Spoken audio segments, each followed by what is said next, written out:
Mulberries are one of my favorite plants in the world because they require almost no maintenance. They grow in almost every climate.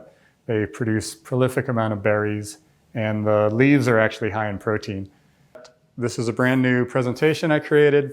First time I'm giving it. I gave it to myself earlier today, and it was with lots of positive feedback so far.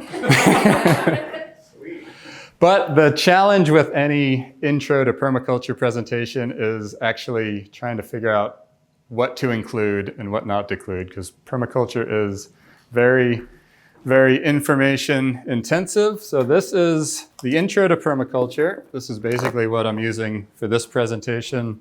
This is a deconstructed designer's manual. So there's a full certificate course, and this is basically the textbook.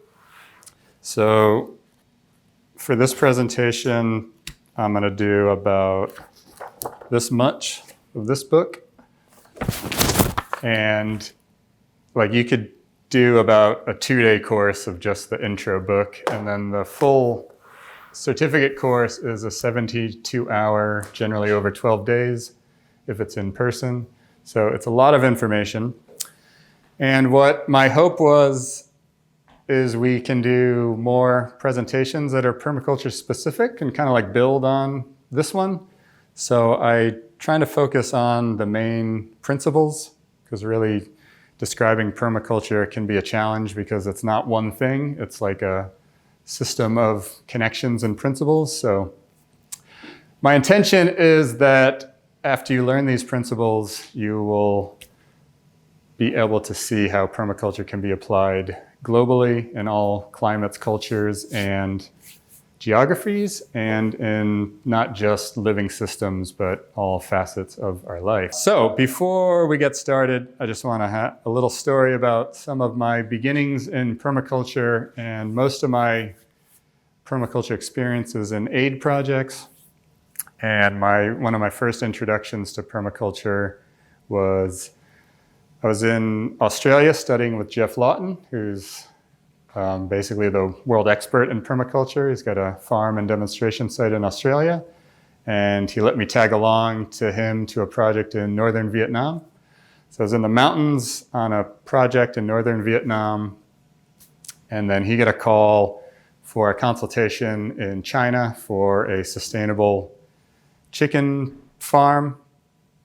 And so we flew from the mountains of Vietnam to a boardroom in Hong Kong, driving around mainland China, looking at a few different sites. So that was my first introduction. A year later, I went and managed the project in Jordan, the Greening the Desert project, that was 2009, and it basically looked like Mars. It was literally just gray dust and really hardy, spiky desert trees, and you were just glad that anything would grow. And in those conditions, which gave me the foundation for everything I do now, is you basically don't want to try anything fancy. You want to make sure everything you do is completely bomb-proof, because it is one of the harshest, most water-stressed areas in the world. A few years later, almost the complete opposite scenario from a climate standpoint. I was in a project in Vanuatu, like probably one of the most primitive places I've ever been in my life, like literally dirt floors and tin shacks with an active volcano. So you had little micro earthquakes like all the time, and then volcanic ash in the sky. So every time it rained, it was like, for the first couple of days, I was like, why does my eyes sting every time it rains? And I was like, oh, the volcano. If you ever want the craziest experience in your life, go to the island of Tanna in Vanuatu, and you can literally walk right up to the crater of the volcano and stare down into the molten lava with blasting rocks coming up. And every time it blasted, I would hit the deck like for cover, and the locals were just sitting there taking selfies and laughing at me. You could literally grow anything you want. I mean, if you just drop seeds out of your pocket, it would sprout into a food forest. I mean, they're like 2 feet of topsoil. But what they didn't know how to do is stay in one place and retain the fertility. They would literally walk 15 minutes into the jungle, hack out an area of the bush, grow their annual veggies, and then when the fertility was depleted, they would move on and do it again. But they were running out of room because the population was increasing. So they couldn't just keep hacking out a new garden out of the bush. So what we were setting up was for a primary school to actually have a farm on site that provided their food, and we needed to show them how to actually cycle fertility in one place and keep, so like composting was like completely foreign concept.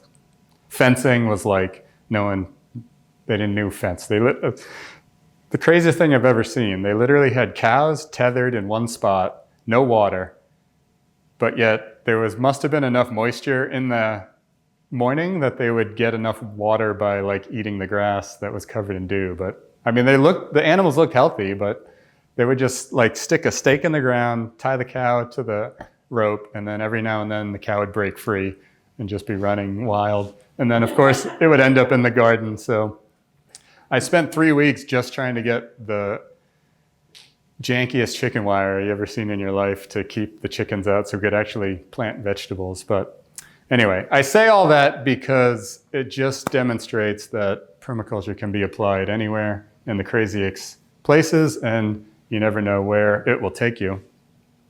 So let's get into it. This is Bill Mollison. He is the founder of Permaculture, and actually the anniversary of his passing was yesterday. And he led a very colorful life, and he was a very colorful character, but he created permaculture because in the 70s, where kind of like the protest movement started, he quickly realized that protesting what we didn't want wasn't achieving anything. So he decided to create a system to demonstrate what we actually wanted. And I would say, I don't think protesting what we don't want is achieving much these days either. So that's a big part of the reason for creating this group, is to demonstrate what it is we actually want to see in our communities. And the word permaculture itself is a combination of permanent and agriculture, and really what it means is permanence and culture, because you can't have a permanent culture without a sustainable food and land use system. And every time, I've kind of just centered on this definition now, but when the first few years of permaculture, every time someone asked me what's permaculture, I'd have a different definition every time. And depending on who you're talking to, you might have a different definition. So it's really hard to have a succinct like elevator pitch for what permaculture is. And what it does is it just naturally leads to more conversation. So this is what I like, but there's a lot to unpack in this definition. So it's an ethical design science for creating sustainable human environments. So it's based in ethics, which separates it from most other sciences and disciplines. And it's a design science, which if you're not familiar with that term, it's basically a scientific, rational, or systemic application of design itself, popularized by Buckminster Fuller, who is the creator of the geodesic dome, amongst other really interesting inventions. And so we're talking about sustainability. That word kind of has been co-opted and lost meaning through marketing and advertising. So for our purposes, we need a clear definition of what it means to be sustainable. And really what it is an energy equation. So a sustainable system needs to produce more energy than it consumes, but going further, enough in surplus to maintain and replace itself over its lifetime. So you literally you can't just tread water and be sustainable. You actually need to produce a surplus just to be able to maintain and replace something. So if we're talking about regenerative, that means you need to go even further. And it's really, like I said, an energy equation, and it's the most equitable way to compare any two systems. Actually, Bill Mollison said we should give everything a kilowatt hour value, and then that would be the most equitable way to compare anything. So if you said, well, I got a jar of cinnamon and I got a bag of M&Ms, like, okay, well, that M&Ms is this kilowatt, it costs this much energy to create that bag of M&Ms versus the cinnamon. And what that really would show is how important it is to have natural biological systems using the sun to produce their energy versus lots of machines and factories. And so our current economy doesn't account for the actual energy used to create things. And onto the ethics. The ethics are very simple, but I think they're very profound, and it's really like a perspective on how we approach the planet. So first and foremost is earth care. So everything on the planet is an expression of life, and we are a part of that. I think part of the problem that we see in the world is that we think humans are separate. There's obviously, perspective that humans are superior, but definitely it's like, okay, this is for nature and then this is for humans. And what we aim to do is integrate it all and actually be a net positive for the planet itself. But we are a people-centered design system, and people care, I always say, starts with self-care. So you're no good to your community if you're running yourself into the ground. And the analogy I like to use is the oxygen mask on the airplane, where they always tell you, you must put your own oxygen mask on first, so you can't help somebody else if you're suffocating. So the same way, the best way to be a benefit to your community is to create a surplus that you can share. And also, people care means not exploiting people. Like, you can have an organic farm, but you're exploiting people, but you're still certified organic. So there's an inherent duty in how we design systems that we're not just going back to, feudal serf systems of the Middle Ages and drudgery. And so through design and through the right placement of elements, we can make more efficient systems. And then last and most important, to be sustainable, we need a surplus, and that surplus needs to be reinvested into earth care and people care. Now, I don't know if you've noticed, but we got a few problems out there. Now, everybody wants your attention for what's the most important problem, and there's no shortage of bad news. And it was true in the 80s when Bill Mollison wrote the designer's manual, and it's still true today. We don't need any more evidence of the need to act. And it doesn't seem that flooding people with negative evidence of all the problems is inspiring to do anything at all. I think most people are just numb at this point, and they just want to stick their head in the ground and not think about it. So there are, from our perspective, 3 critical problems that if we don't solve, then we're going to not have a planet to live on. And number 1 by far is soil erosion. And industrially, in most of the world, we don't have an answer to all the soil that's eroding. And most of that soil erosion is caused by industrial agriculture and how we supply our needs, which inevitably leads to the next problem of deforestation. So we're removing ecosystems to plant annual crops, which then leads to more soil erosion and then leads to more chaotic climate, because ecosystems major in forests, and forests help buffer the climate. And then last and not insignificant, but still an issue, is pollution. So it's accurate to say that everything in the planet is natural in a sense, is that it originated from the planet, but we just tend to put things in very unnatural arrangements, and they can take a lot more than a human lifetime to get processed. So that's really, obviously the natural world is very adaptive and very amazing. They keep finding things that are trying to solve our own problems, like mushrooms cleaning up nuclear waste in Chernobyl, organisms eating plastic.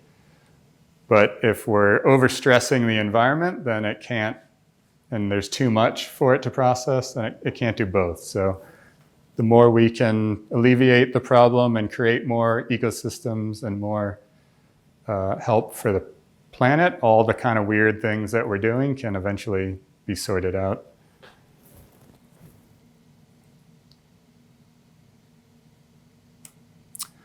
And this permaculture also has basically a duty of care or a general personal responsibility. So it's not like an uncaring, pull yourself up by your bootstraps type of thing. We're all about helping community, but we need to create a surplus so then we can help community. And so I think we should all participate in local food production on some level. Doesn't mean we all have to be farmers or all have to be gardeners, but you could get your produce directly from someone who's growing it responsibly, or you can volunteer or help on that farm. And yeah, it starts with us. There's no magical Superman who's going to save us. We need to be the ones to figure out basically our own existence.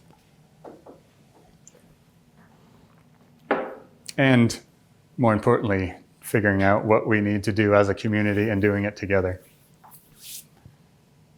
We're social creatures and we need human interaction, and nobody can do it by themselves. So now we're on to the principles, and permaculture is mostly it's a system of connections and putting things in the right relationship to make an extra benefit.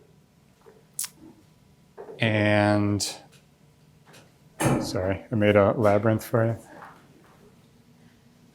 And as I said in my lovely little story, is that these principles can be applied anywhere. And then once you get into like actual techniques, that's where climate, geography, rainfall, all those things, culture matters with technique, but principles are fairly universal.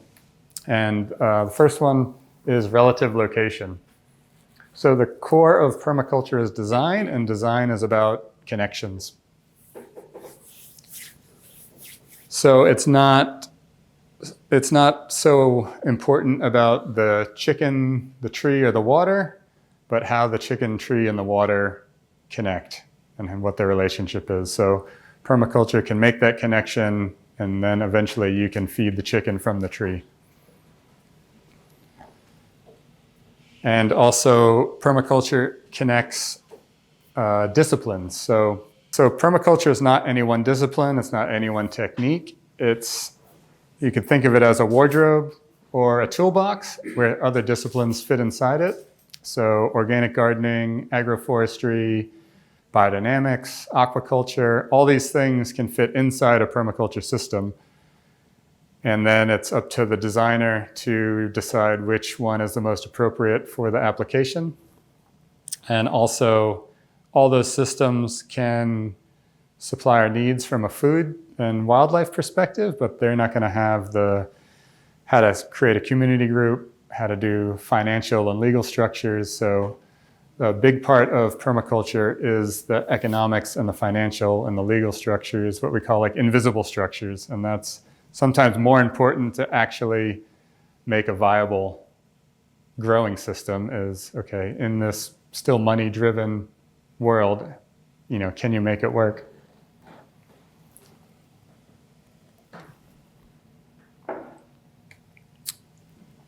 And there is no singular use item in nature, and we want to find as many items that can have multifunction. So a tree is not just shade, it can also provide fruit. It can also potentially add fertilizer to the soil. It has a nitrogen-fixing nodules on its roots. Or also a chicken, it's not just for eggs, not just for meat. It can also get rid of the pests in your garden. It can use fertilizer in its manure. And if you have the chicken tractor on steroids system, it can make the best compost on the planet. So it's all about designing and right relationship. And we're all about redundancy. As the saying goes, 2 is 1 and 1 is none. So we need backups on backups on backups, particularly for anything critical importance. So water, heat, cooling, food. You should have 3 to 5 ways of providing that function. So for water, you could have city water, you could have a well, you could have rainwater tanks, and you can have ponds on the property. With a little bit of natural filtration, you can drink pond water. So it's a pretty big, it's the cheapest storage of water is in earthen dams, whereas constructed rainwater tanks, whether concrete or plastic, can get pretty expensive. But a little story about the importance of multiple water systems. So when I was living in Texas, the winter, we had 3 days of below freezing in a row, which it's not unusual for it to freeze. This is in Dallas, but it's unusual for it to stay below freezing for 3 straight days. So of course, none of the irrigation, none of the plumbing, most of the infrastructure is designed for 3 days of freezing weather. So all the water out to the pasture was frozen. And this was like the classic mistake of too many animals on too small a property. So this was an unusually large 5-acre property in an affluent suburb, but it had about 3 acres of pasture, which had 4 dairy goats, 3 mini donkeys, and 7 black Angus beef cows, 3 of which were bulls, and they were some big boys. Very well behaved, but just ridiculous. And so completely overgrazed. So when it froze, so the water pipe out to the stock tanks where they drank their water was frozen. The stock tanks were frozen solid. But thankfully there was a swimming pool.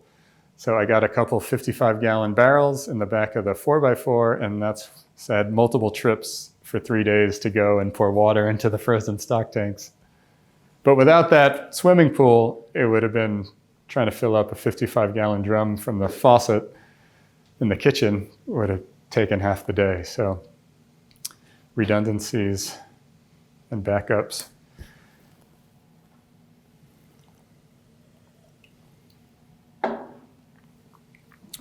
So kind of the core of permaculture design and how we make energy efficiency is through zone planning and sector planning. So zones is all about how many times you need to visit something per day or per year. And it's zones 1 through 5. Zone 1 being immediately around the house or the main point of action. Some people will say zone 0 is inside the house, or some people say zone 0 is in your brain, but that's really zone 1 is most important. And that's where, things you have to visit multiple times a day are going to be located. More intensive managed systems. You can have some fruit trees, but generally they're going to be kind of dwarf size. And then zone 2 and zone 3, 4, it gets more wild, less managed, less intense. And zone 3 is kind of where you would start to have your grazing cells. You can have alleyways that go in. So you could have, say if you had a dairy cow, which lives out in zone 3, when it's milking time, you could have a path that brings it right into zone 1, so you don't have to walk out there. So and then zone 5 is basically wilderness, where you're not really designing anything. You're mostly going there to gather surplus material or just for observation and education. And so in a typical suburb or urban, you're definitely gonna have zone 1. You might have zone 2, depending on how big or how funky your yard is. And you might have like an expression of zone 5, like you could have a corner that's like unkempt or like a little wild area. And then sectors are the energies coming in and out of your site. So things like the sun, you're going to factor in sun angle. So winter and summer have 2 completely different angles of the sun, and that's going to affect your placement of things and particularly building design, winds, water, bad smells, bad views. All these things are energies that are coming onto your site, and you can design your system to either accept them and use them, or block them or deflect them. And so it's all about using the energy to your advantage.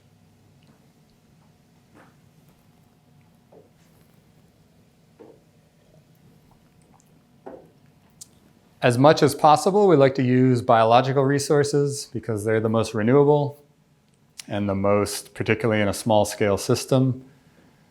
But there are and they can kind of build on each other. Like if you're growing timber to eventually build a house with, yes, it's going to be like, maybe 10 to 20 year time frame depending on the species you're growing, but you also can get a product or mulch or compost material while the trees are growing.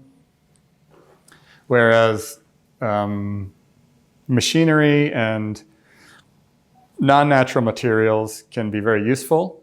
Obviously, trying to create natural irrigation pipe is going to be a tall order. I mean, you technically could do it out of bamboo, but you're definitely not getting drip irrigation very efficiently from trying to replicate plastic. But what you can do is, if you wanted to use plastic in the beginning, it can be a very good way to speed up establishment of systems. And then through soil creation and design and other water harvesting, you could eventually get your perennial systems like trees and bushes off of daily drip irrigation. Or as far as using machinery, like a big earth moving machine, there's a lot of advantage to digging a pond with an excavator, that if the pond's going to live over 500 years. So the energy of that machine is definitely going to be well paid off for the energy that that pond would create.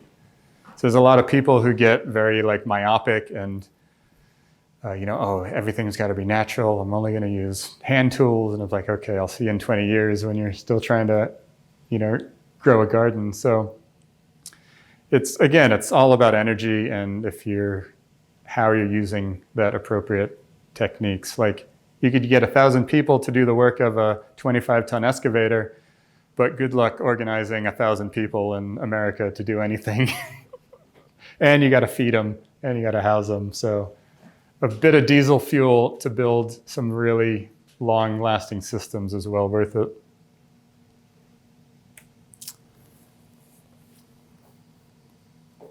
So you're going to get tired of me saying energy and cycling and connections, but that's really the heart of the permaculture principles. And so we want to, as much as possible, capture all the energy coming onto the site and use it as many times, and ideally in its most high value state. So it's not how many gallons of water you're capturing, it's how many times you use it. So 1,000 gallons of water used 5 times before it leaves the site, or you can't use it anymore, is the equivalent of 5,000 gallons of water. So if you're capturing rainwater, you can use it for drinking water, for shower, for the sink. Then that gray water can be used to go to the garden, or particularly bananas are a great thing to send your washing machine laundry water to, because it needs a fair bit of water to begin with, but it just can absorb all those extra nutrients in the soap. And really that soap is like mostly phosphorus nutrient anyway.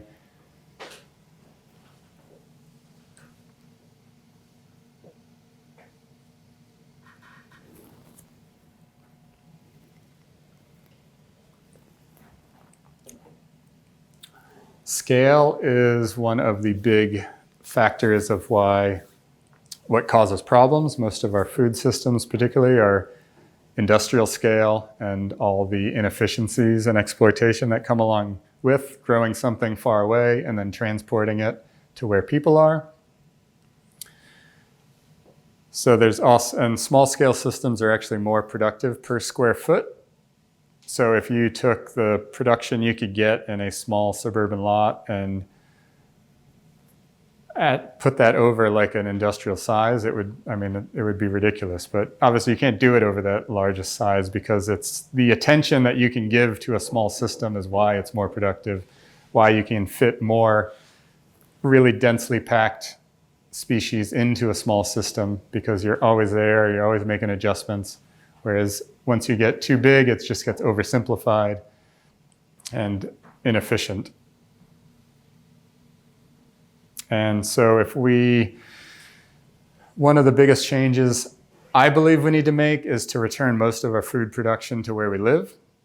And if we there's no question that there's so much unused land. And if we were way more efficient with how we produce our food, then most of the polluting industrial agriculture that's out there could be returned to wilderness.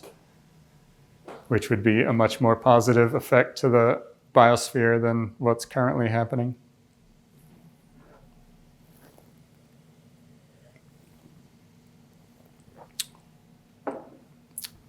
So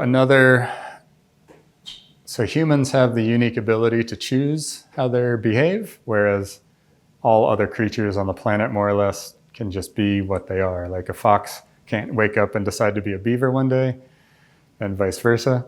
So humans have the choice of how we behave, and we can use the right techniques and principles to enhance soil creation and enhance succession. So you can take a really degraded, barren landscape, say like a housing development that got abandoned. So the first thing what they do is they scrape all the topsoil and weeds away, and they're left with subsoil. And what's going to grow in subsoil? Some of the really hardy, if anything, really hardy, spiky, unpleasant weeds. And so we always see that as a problem, and we want to get rid of the weeds, but the weeds are actually trying to solve a problem. They're trying to condition the soil, trying to add organic matter, so then the next succession of more sophisticated species can come in.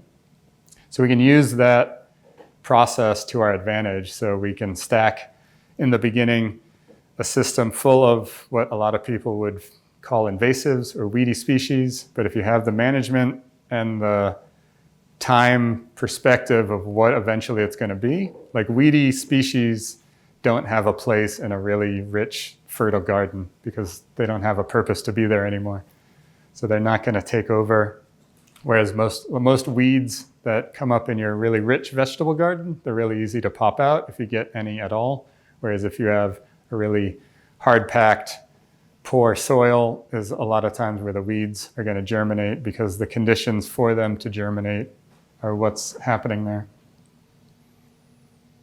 And so we can, in a time stacking manner, you can say like the early stage of a food forest, you can have all the 7 layers of a food forest, so your overstory, your understory, your shrub layer, your herbaceous, your ground cover, your rhizome, your vine layer. You can put all that in at the beginning, and you can add in annual veggies because everything's going to be small and everything's going to take a few years before they get up and actually shade things. So you can be harvesting annual crops while you're building your perennial systems.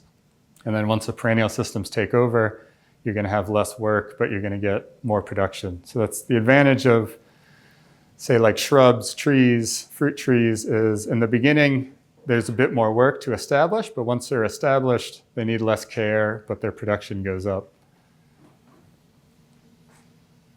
And that's what this July convinced me, is that I'm reducing my annuals and I'm just going more perennials. Because they're also, once they're established, they're more adaptable to changes in climates, whereas even annuals that you save the seed yourself, and every time you save seed from something you grow yourself, they can get more adapted to the climate. But every year, if it's chaotic, it's hot, it's cold, it's too dry, the annuals can suffer more than, and you have a whole slew of perennials that fruit at different times, they can be more adaptable. We tend to be diversity freaks in permaculture.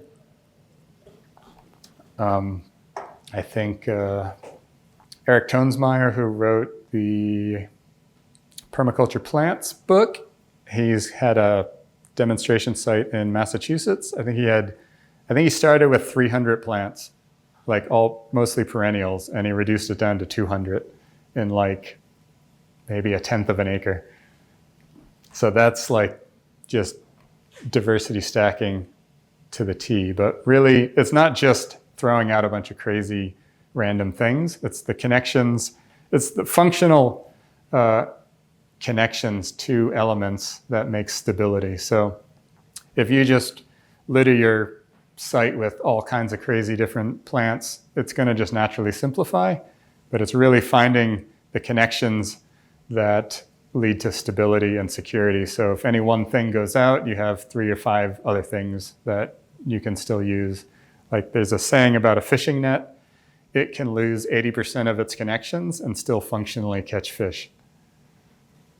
So that's kind of how, if you think about it in that way, so we get all these little connections and all these different things going. So if there's a bad year or something it's too wet, it's too dry, there's a pest explosion, the more things you have, the more likely you're going to actually still be able to feed yourself. Whereas singular monocrop industrial agriculture, it's like 1,000 acres of corn. Okay, it's a bad year for corn, they have nothing else. And that's not something most people can recover from. So, but also it's having a polyculture system of multiple things naturally is very difficult to mechanize. And so it naturally is a different scale of operation and bringing the human element back into it, which not everybody wants to be involved that directly with food production, but I don't really see how we can continue with 1,000-acre monocrop farms, given what they're doing to the soil as it is. Life happens on the edge. So edges are where two medium meet or two ecosystems meet. So where the forest meets the prairie, you're going to have an edge of kind of like brambles and weedy things where those outer layers of forest are going to germinate. So like blackberry is a great successional element to a new forest because it's spiky, it creates amazing soil, and then tree seeds can fall inside the blackberry and grow up and out and eventually shade out the blackberry.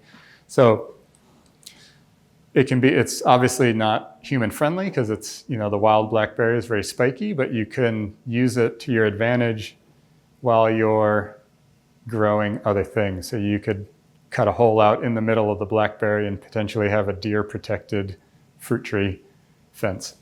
Or you could train the blackberry up along a fence line so you only have a couple feet where you can harvest the fruit, whereas you don't have 10 feet of spiky bush to get in and out of. So, but edges are also where you can gather surplus material. So if you've ever seen a chain link fence, what's collected on it usually is trash blown in the wind. So it's not a positive example, but it's something you can use in your designs. So you can design in edge, and Jeff Lawton always said if you have a problem designing it properly, just design the edges first, and then the interior kind of takes care of itself. And one of the most productive edges in the natural world is the tropical mangroves, where the rivers and the ocean meet. So you have the brackish water, it's kind of like sort of fresh, sort of salty. You have species that mix in, and then you have, so you're going to have a diversity of species on the edge. So you got only freshwater fish and only saltwater fish, and then you'll have species that only exist in the brackish water, and then some things go back and forth. Just like where a forest and a pasture meet, you'll have birds that only exist in the pasture, you'll have birds that only exist in the forest, and then you'll have some species that exist just in the edge. And then the forest birds might go into the edge, and the pasture birds might go into the edge. So in the edge is where you have the surplus and the extra diversity.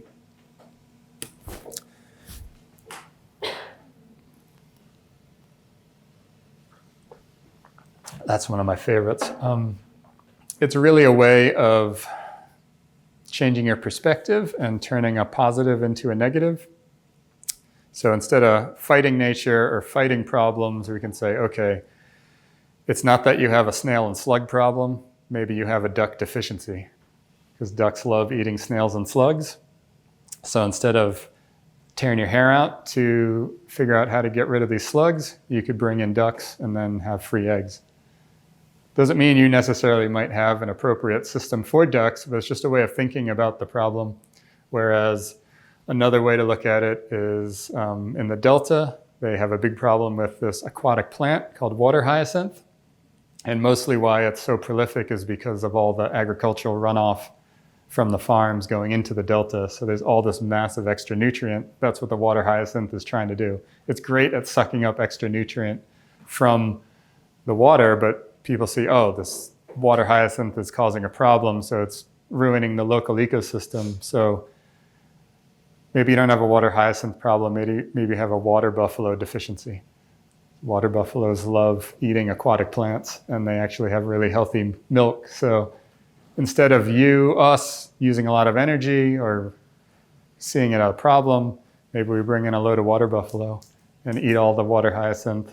Obviously, you need to stop the runoff going into the delta to begin with to stop it being a problem. But anyway, it's just, so it's a way of thinking, a way of reevaluating how you approach the planet. So I will leave you with this. We believe that people are the only critical resource needed by people. So if we organize ourselves together, we are sufficient to each other. And though there's a lot of people currently behaving badly, we actually need as many people behaving in a positive way to fix a lot of the damage that we've created. So, yeah, thank you.